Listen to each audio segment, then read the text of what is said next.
Bom dia, pessoal, e bem-vindo para mais um Café com Empreender 360. Hoje eu tô com a Carol Meira. A gente tá todo verão hoje, com o Pokémon tá aí bem vermelho. Mas a gente vai falar hoje sobre um assunto que interessa a quem produz conteúdo e que dá acesso a informações para empreendedores de baixa renda, da base da pirâmide, né? É o nosso tema principal aqui. E lembrando que o Café com Empreender 360 é um momento ao vivo, então a ideia é poder trocar com vocês. A gente tem a Mayara que está ali atrás das câmeras para responder aos comentários, para pegar suas perguntas e mandar para a gente. Carol, bom dia. Bom dia, Carol, Filian. se pudesse se apresentar para quem não te conhece. Então, gente, meu nome é Caroline Meira, eu também sou aqui da Aliança Empreendedora e mais especificamente na área de comunicação e ainda mais especificamente na área de comunicação de projetos. Então, eu agradeço o pessoal ter convidado, a gente ter vindo trazer essas informações aqui que elas são bem legais quando a gente pensa em comunicação, mas também acesso à informação com esse público, né? Que uma coisa anda muito junto com a outra. Quando a gente fala de comunicação, a gente fala também não só do bonito, da logo e da música e do vídeo. A gente está falando também de canais de comunicação, né? Qual a melhor forma de você chegar nesse público. Legal. Carol, então, ano passado, só para contextualizar um pouco, você e o Adriano, que da Aliança também, fizeram uma pesquisa em campo. Né? A gente falou muito nos outros cafés, por exemplo, da questão de trazer a voz dos públicos diretamente, né? A questão do design thinking e tal. Então, vocês foram ao campo para entrevistar e conversar com empreendedores para saber como que funcionava. Isso, como é a rotina deles, né? A gente, querendo ou não, estamos no escritório, querendo ou não, estamos em Curitiba, a maior parte do nosso tempo. E parte da equipe também está em São Paulo, outra parte da equipe do Recife. Mas a gente não está na casa do empreendedor e também nem no negócio dele, que normalmente, inclusive, é junto com a casa. Então, a gente aproveitou um momento que a gente tinha que realizar já algumas entrevistas e visitas aos empreendedores para trabalhar essa experiência de vivência como se fosse uma pesquisa qualitativa.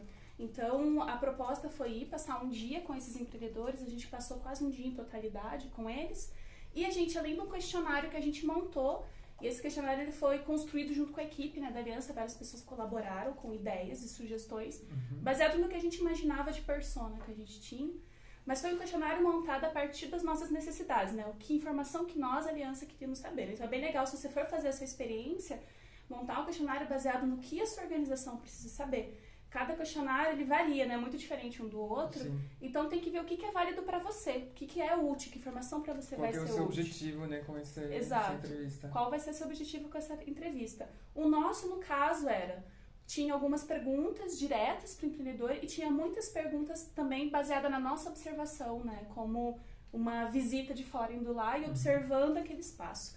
E o nosso objetivo era muito saber qual é o conteúdo que eles acessam, que formato que eles preferem acessar e se o nosso conteúdo fazia sentido. Então, inclusive, a gente mostrou alguns sites, plataformas que a gente trabalha, a gente abriu junto com eles no celular ou no computador para entender com eles. E eles fizeram a jornada junto com a gente, né? Na verdade, eles fizeram a jornada e foram falando das percepções.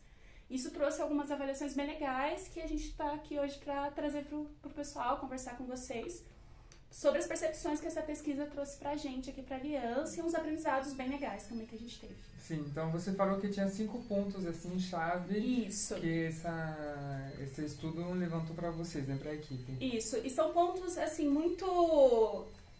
quando a gente fala deles parece que é muito simples, né, mas não é, porque normalmente a gente, de novo, estamos no escritório, então normalmente a gente tem essa percepção, mas quando você tá ali digamos, na lida, junto com o empreendedor, né, abrindo negócio, fechando negócio, recebendo o filho da escola, você acaba tendo uma percepção muito mais aprofundada desse ponto. Quer dizer que ele é muito mais crítico ou relevante do que a gente imagina daqui. Então, o primeiro ponto que a gente teve, que eu coloquei aqui, foi sobre o acesso à informação. Hoje, no país que a gente vive, a maior parte desse acesso, querendo ou não o tamanho do Brasil, a gente falando do tamanho desse país, o número de pessoas, as distâncias, é pela internet. No nosso caso, é onde a gente percebeu que é o nosso principal canal e a nossa principal força de encontrar esse público. Mas é pelo computador? Não.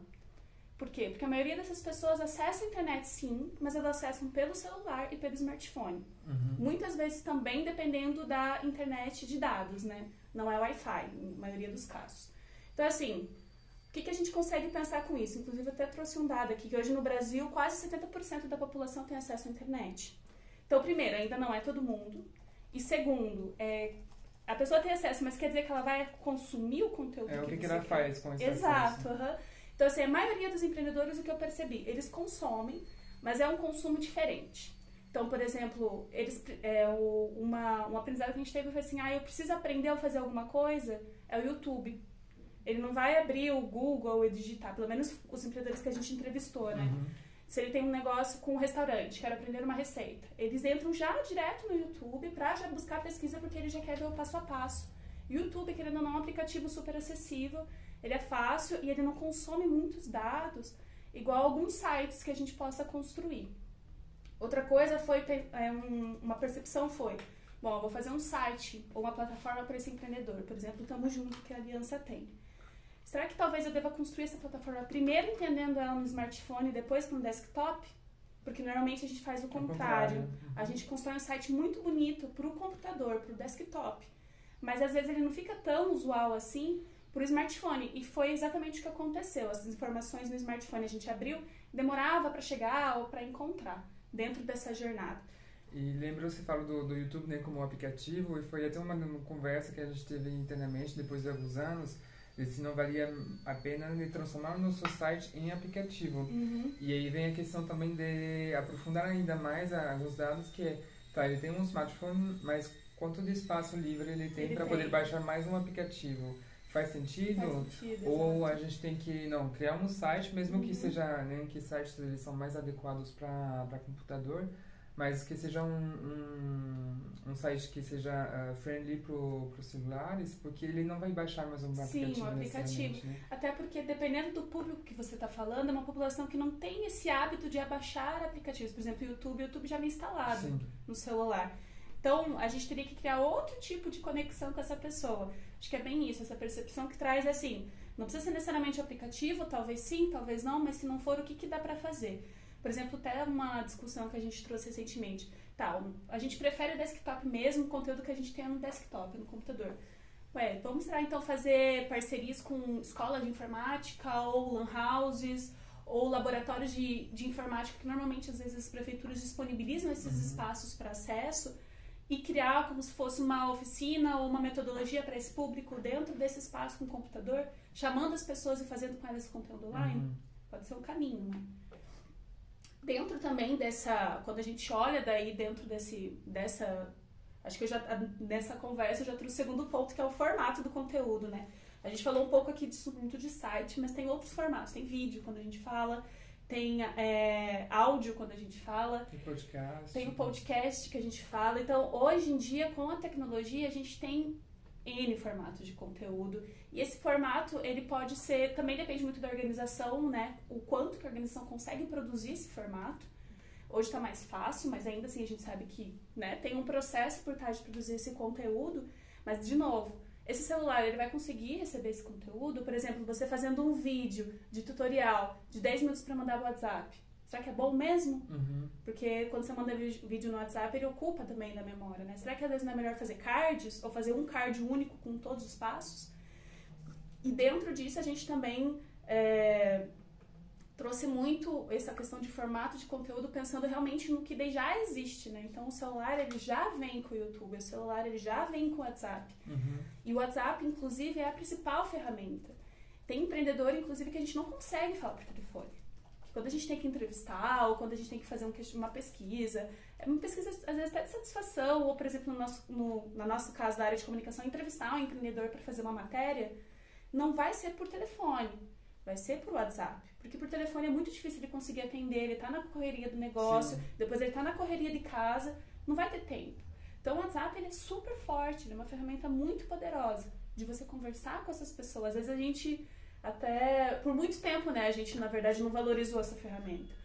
Mas acho que agora, principalmente nesse contato e nessa relação com o empreendedor, ela pode trazer muitos benefícios, porque ela é quase sem custo, ela é extremamente operacional, mas ela é quase sem custo. E você às vezes até consegue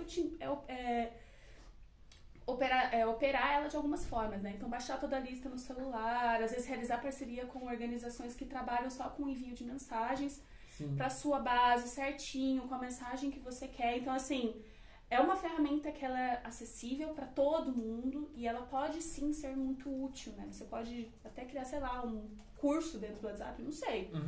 Mas dependendo do formato do conteúdo que você quer levar para o público, ela é uma ferramenta bem poderosa dentro dos porque a gente está falando de formato, né? Sim, eu lembro de duas coisas. Uma que foi o Maurício trouxe quando ele veio falar de rede, por exemplo, que os empreendedores, eles usam muito o WhatsApp também para criar parcerias.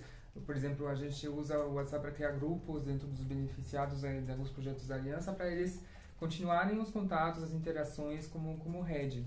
E aí, quando você faz um conteúdo para o WhatsApp, por exemplo, você pulveriza num grupo e já sabe que pode atingir mais pessoas uma vez, né? Porque as pessoas vão replicando se elas acharem que o conteúdo é relevante. Eu acho que assim, na hora que a gente pulverizar, já pensar nisso, como que eu pulverizo isso já pedindo para a pessoa compartilhar, né? Já com esse call, gostou, compartilha com seus amigos, gostou, compartilha com outra rede de empreendedores.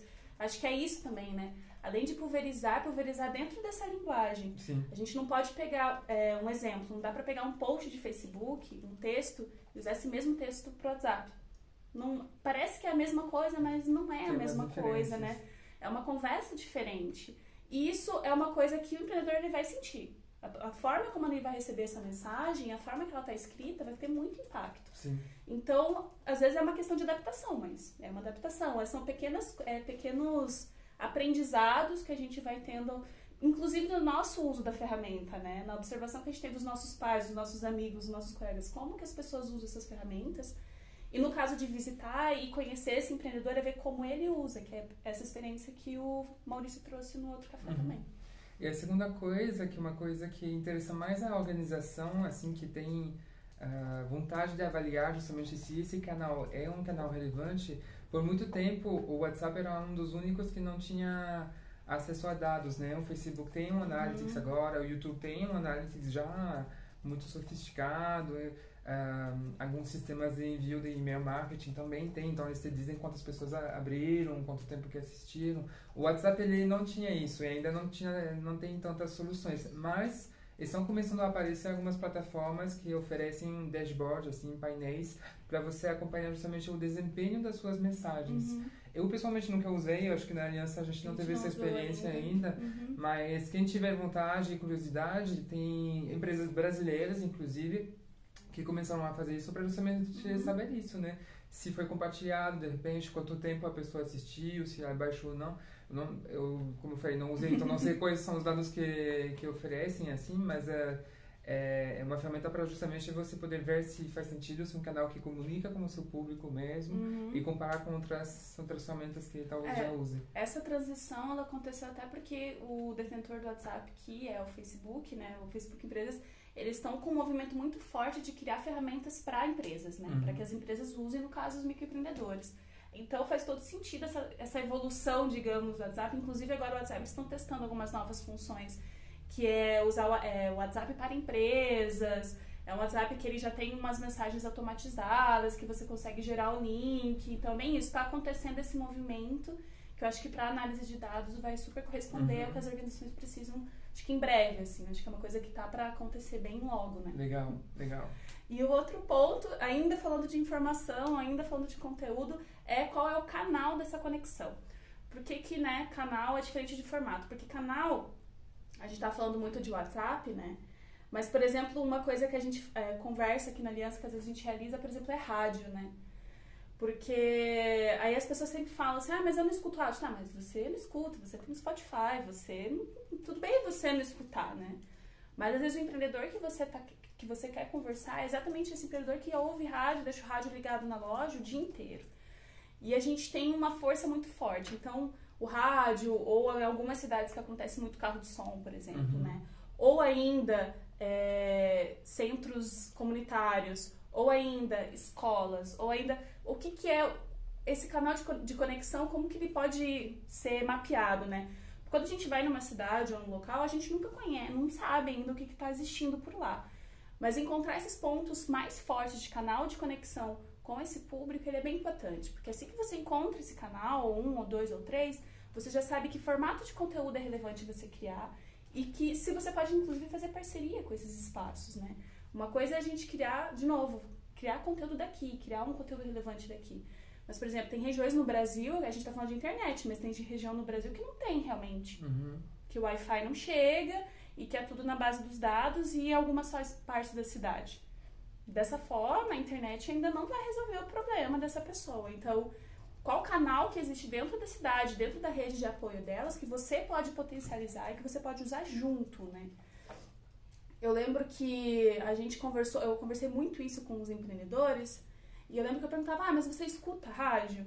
E eles ficavam meio assim, não sei, mas o rádio tá ligado. Então, assim, é uma coisa que a pessoa não se dá, nem se dá conta, porque é tão automático você ligar o rádio, às vezes só pra ter uma música de fundo. E a questão do rádio também é que esse rádio, ele não vai ser igual um conteúdo do YouTube, ele é só som. Rádio não vai ser igual um conteúdo de rede social, ele é só som, e ele é um som no meio de vários, né? Mas ele consegue, a partir da repetição, né, de uma informação, ir aos poucos se conectando com aquela pessoa. Vamos supor, essa informação potencializada com outro canal que a pessoa tenha recebido essa informação, já é outra coisa. Então, o rádio, ele tem muito essa coisa do massivo, né? Ele é bem pulverizado, ele é bem solto, mas tem muita informação que dá pra ser solta mesmo. Porque aquela pessoa que vai estar ouvindo, ela pode não ser empreendedora, mas ela vai conhecer alguém que é. Sim. E aí depende também muito do conteúdo que se divulga, né? A gente tem essa experiência aqui de ter tido uma entrevista, por exemplo, da Lina da Aliança no rádio, e aí era um conteúdo, né, mais demorado, com informações para o empreendedor, foi ao vivo quando foi gravado, daí tinha uma certa interação também na plataforma, e conteúdos para divulgar outra oportunidade, né? Então, para divulgar um curso presencial. No ano passado a gente teve essa estratégia de temos um curso online, a gente sabe que São Paulo, Minas, Paraná, Rio de Janeiro, eles acessam muito, mas a gente queria atingir justamente um pouco mais o Nordeste e Norte. E aí os nossos resultados na internet não eram tão bons nessas cidades, então a gente decidiu produzir uma propaganda do curso para rádio em algumas cidades.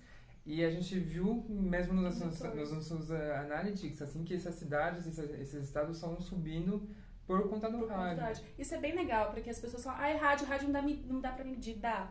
Se você vai ter um call to action ou um lugar, né, que essa pessoa vai chegar, bem isso. É só você cruzar com os dados de analytics de acesso do dia, de acesso da região que você usou. A gente realizou também recentemente um projeto que a gente está potencializando muito entrevista, bem isso. Com um jornalista, ou um programa de rádio, porque as pessoas dão muita voz, né, para esse radialista ou para essa radialista, para essa pessoa que está lá na ponta, conversando com eles via rádio. E acho que no mesmo dia a gente teve 7 inscrições. Tipo, logo depois da entrevista, assim, isso é muito doido, porque pra gente realizar esse tipo, conversar no telefone, porque normalmente são entrevistas por telefone, mas ou conversar com o telefone, ou até pessoalmente com essa pessoa, com esse entrevistador, é simples. Não é uma coisa difícil, mas que gera um resultado de impacto muito louco. É uma chave, assim, que vira muito rápido, e ela, exato, é uma chave que você consegue medir, ela não fica muito solta, você consegue saber de onde tá vindo isso, né? Legal. E o outro ponto, aí agora acho que a gente está saindo um pouco dessa coisa do conteúdo, mas é uma coisa da rotina. A gente sempre fala muito, porque o empreendedor ele faz muita coisa no negócio, mas será que realmente a gente se dá conta desse espaço-tempo da rotina dele? Uma percepção que a gente já teve em alguns projetos da Aliança são que projetos, quando a gente está fazendo projetos, principalmente quando o público feminino é muito grande, o pior horário é o fim da tarde, ou o comecinho muito cedo da tarde. Tipo, não tem como você fazer uma capacitação a terminar às 5h30. Tipo, o ideal é você terminar lá às 5. Por quê? Porque normalmente essas mulheres, elas têm que sair, ou pegar o filho da escola, ou esperar o filho da van. Eu sou, inclusive, essa mulher que eu sempre espero a minha filha da van. Às 5h30 eu preciso estar esperando ela. E isso acontece, querendo ou não, a gente sabe que no Brasil, o país que a gente vive, as maiores responsáveis por isso ainda são as mulheres. Ou as mulheres são chefes de família, né? Então pode ser a avó, pode ser a tia, mas ainda são elas que estão nessa ponta. Então assim, vou fazer um projeto para empoderar o público feminino na geração de renda. Mas daí eu vou fazer até às 6 da tarde. Será que é o ideal fazer até às 6 da tarde? Não rola às vezes puxar um pouco antes ou dar mais um dia de curso para eu sempre conseguir terminar às 5? É uma coisa tão pequena, mas é que faz tanta diferença pro público que vai acessar aquele conteúdo, né? E a mesma coisa também na hora do almoço. Normalmente quando eu falava com o empreendedor, qual que é o melhor horário para falar com você? Aí de manhã. Todo mundo é sempre de manhã. Mais recentemente eu falei com uma empreendedora que ela vendia de madrugada na Ceasa. De manhã não era o melhor horário para falar com ela. Então, o que eu aprendi foi, quando eu identificar a rotina, eu dar esse check também com ele. Então, assim, esse é melhor, qual que é o melhor? Eu sempre faço esse check, principalmente quando a gente está entrevistando, né? Eu precisava conversar com você um pouquinho, qual o melhor horário para falar com você? Ou para eu te ligar? Ou no WhatsApp é melhor? Tinha um empreendedor que, inclusive Alexandre, que participou do Encontro Nacional da Aliança esse ano, quando eu precisava falar com ele, não tinha, cara, era depois das 5h30 e só pro WhatsApp. Porque na casa dele não funciona o celular, a linha, porque ele mora numa região rural. Mas o WhatsApp para eu ligar funciona.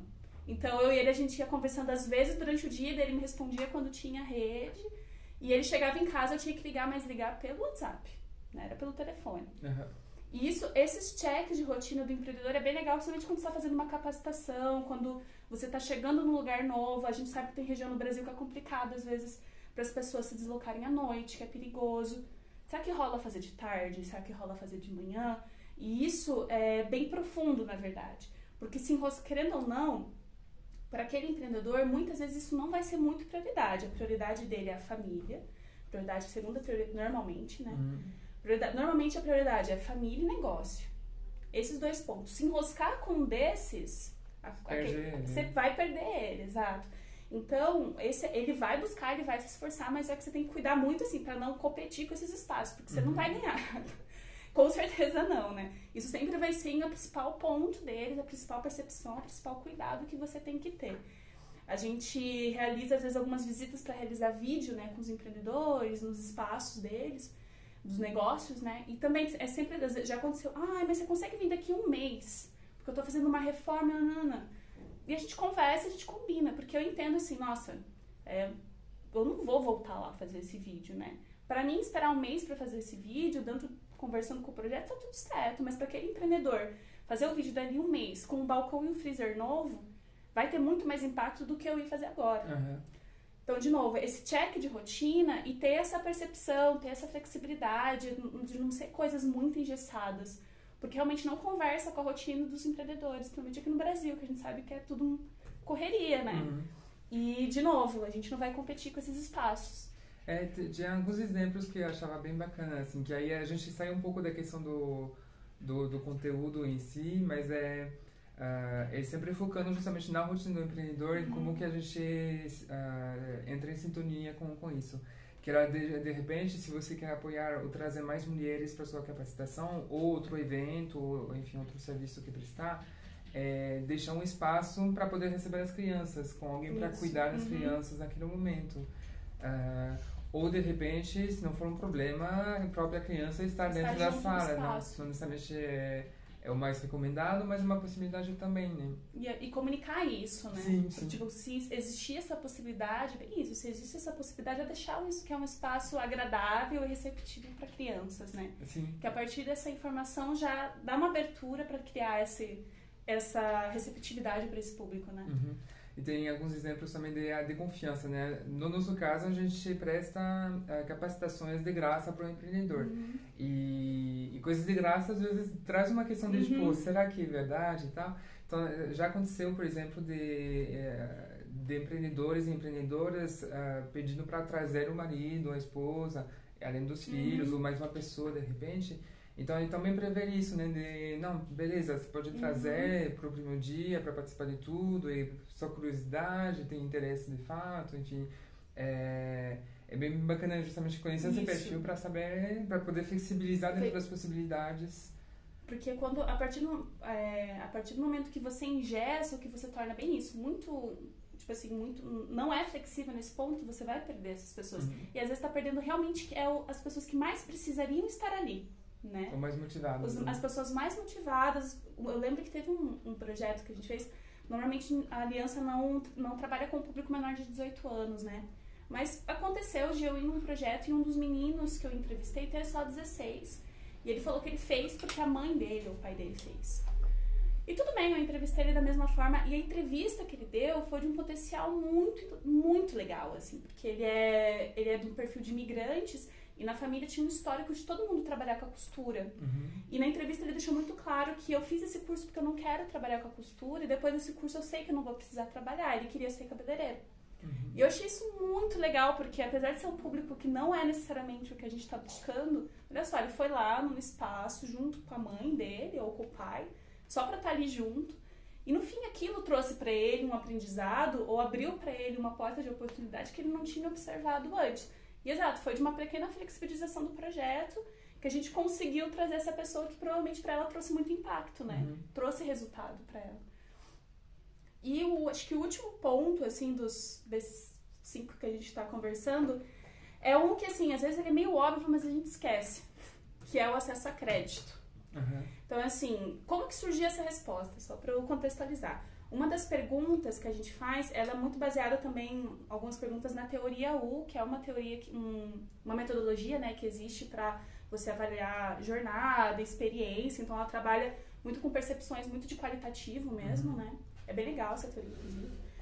E uma das perguntas era assim, entre 3, se você pudesse citar para mim 3 problemas ou 3 desafios que você tem na sua vida como empreendedor, qual deles você citaria? E a resposta unânime é acesso a crédito. Todos, não teve uma pessoa que a gente conversou, acho que a gente conversou, fez essa pesquisa aprofundada com 10 pessoas, 10 ou 12, se não me engano, todos falavam do acesso a crédito. Isso, assim, indiferente da idade, então a gente entrevistou um público mais jovem, a gente entrevistou um público mais velho. E é uma coisa que é óbvia, mas eu fiquei pensando nisso e falei, será que é óbvio mesmo? Né? Então, assim, não é que todo mundo tem que ser um banco ou um banco de microcrédito, tipo, a Aliança não oferece crédito. Mas, às vezes, realizar parcerias ou disponibilizar espaços para parcerias, e tem muita organização que realiza isso, né? Para potencializar esse acesso ao crédito. Porque realmente isso é um principal gap, assim, principalmente nessa população, né? Que às vezes não tem uma avaliação de crédito boa no mercado, a gente sabe muito bem como que funciona o sistema bancário no Brasil, que ele é bem complexo. E querendo ou não, essas pessoas acabam sendo constantemente excluídas desse acesso a crédito. Seja jovem, seja mais velho, seja uma pessoa que está há anos no negócio, seja uma pessoa que até negócios formalizados. Isso ainda é uma barreira, né?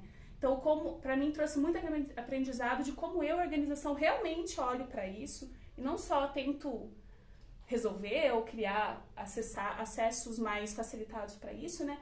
Mas como realmente vejo isso como uma dor a ser solucionada, né? E trabalhando, às vezes, em parceria com outras organizações. Que eu acho que é o principal caminho, assim, pelo menos que eu enxergo, o principal caminho é você pensar nisso, assim, na rede. Sim, ou às vezes é uma ideia para criar, no nosso caso, um conteúdo sobre isso, né? Isso. A gente faz capacitações, treinamento, vamos fazer um que seja focado no acesso a crédito. Quais são as informações que precisa juntar, quais são as informações que precisa avaliar antes de pedir o crédito, os bancos que existem localmente, então... isso, né? A gente dá conteúdo e informação para o empreendedor, então vamos dar esse a mais que talvez a gente não dava antes. Não dava antes. Teve um projeto realizado aqui pela Aliança, que dentro desse projeto tinha essa expertise de procurar ou trazer mais soluções de acesso a crédito. E foi muito legal que dentro do projeto foi realizada várias pequenas ações, mas teve uma que foi muito legal, que foi o workshop, para pensar numa carta de soluções para o acesso a crédito. E nesse workshop, para discutir, né, nossa, mas o que o mercado, o ecossistema, ou o que a gente também pode levar para o empreendedor para ele conseguir acessar crédito, estavam convidadas, não eram só organizações de microcrédito, tinha um pouquinho de todos, né?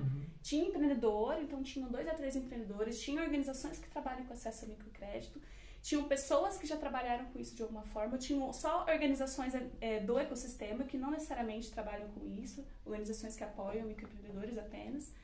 E todo esse balaio de pessoas e de organizações conseguiram pensar em ideias muito legais e propor essa cartilha, né? Já meio com bem isso, com os caminhos, o que o empreendedor pode fazer para acessar esse serviço, né? Que a gente entendia que podia ser um direito dele, né? Mas a gente também entende que tem um caminho ali de percalço que ele tem que passar para conseguir garantir. Beleza, legal. Carol, a gente está chegando bem no fim do tempo, hoje a conversa foi bem rica, muitas informações. Assim, resumindo em 3, 4 palavras, o que você acha que é o mais importante para relembrar disso tudo? Tá, eu acho que o mais importante, assim, tudo isso veio de vivência. Então, para mim, o principal ponto é vivência. Você já viveu com essa pessoa que você quer trabalhar? Tipo, viver mesmo, passar um dia com ele? Porque, às vezes, é um dia só na tua agenda que você está separando, mas vai te trazer percepções e aprendizados muito fortes. Então, acho que o primeiro ponto é esse. criar esse espaço, né, de estar com essas pessoas e viver realmente, tá, gente? Não é só fazer entrevista ali 1 hora, 2 horas. Não, é ir lá e ficar lá, e ficar o dia acompanhando, almoçar, passar o tempo junto e observando toda a transição de rotina. O segundo ponto, pra mim, é esse cuidado com a internet. A gente fala muito que a internet é um canal forte, é um canal poderoso, é um canal democrático, mas até quanto? Né? Até quanto democrático, até quanto poderoso, e como que você, como organização, vai se adaptar dentro desse espaço, porque dá pra usar, só que tem que ter cuidado. Esses detalhes que a gente foi discutindo, é importante você discutir como organização. E acho que pra mim, um outro ponto é o formato desse conteúdo que tá junto com o canal. Então, assim, às vezes tá criando um baita de conteúdo muito legal, com várias referências, e bonito, e bacana, e não tá chegando nessas pessoas. E aí, com esse tipo de análise, você consegue perceber por que não tá chegando nessas pessoas, né? O que tá faltando? Será que é o canal que não tá certo? Será que é a internet, que eu tô colocando muita força nela, não é o melhor caminho? Então, acho que olhar esse formato junto com esse acesso e pensar os dois muito juntos, assim, de como esse acesso acontece e qual o melhor formato para esse acesso acontecer. Acho que é isso. Que massa, Carol. Muito obrigado. Obrigada, eu que agradeço o convite. É isso, gente. A gente se vê semana que vem, na segunda-feira, às 10 horas também, no Insta e no Facebook. E até lá, boa semana a todos. Tchau, gente. Tchau.